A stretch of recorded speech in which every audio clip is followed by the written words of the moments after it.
நிகழ்ச்சியில் உங்களுக்குமான வாய்ப்பு இருக்கின்றது. எங்களோடு அழைப்பினூடாக இணைந்து உங்களுடைய கவிதைகளை பகிர்ந்து கொள்ளலாம். இந்த நேரத்தில் இன்னும் ஒரு நேரம் எங்களோடு இணைந்திருக்கிறாங்க. அவங்களையும் நாங்கள் கவிதையோடு இணைத்துக் கொள்ளலாம். கவிதை ஒன்றை பகிர்ந்திருக்கிறார்.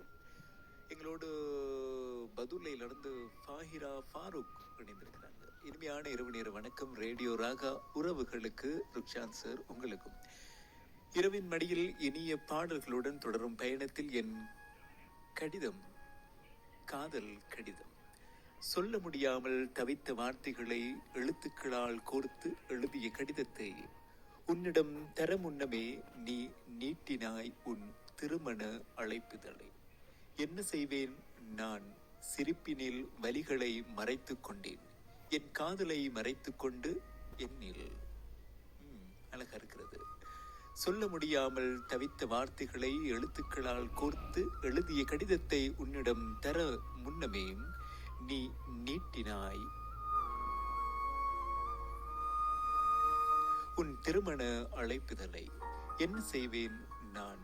சிரிப்பினில் வலிகளை மறைத்துக் கொண்டேன்.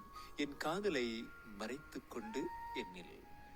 ஃபாயிரா ஃபாரூக் பதுலையிலிருந்து அந்த கவிதையினை தந்திருக்கிறாங்க. ரொம்ப அழகா இருக்கிறது. காதல் கடிதம் என்ற தலைப்பில் நிகழ்ச்சியில் எங்களோடு சமரசிங்க ஆரிய ரத்ன நிகழ்ச்சியோடு வந்திருக்கிறார். அவரையும் நாங்கள் அன்போடு நிகழ்ச்சியில் இணைத்துக் கொள்கிறோம்.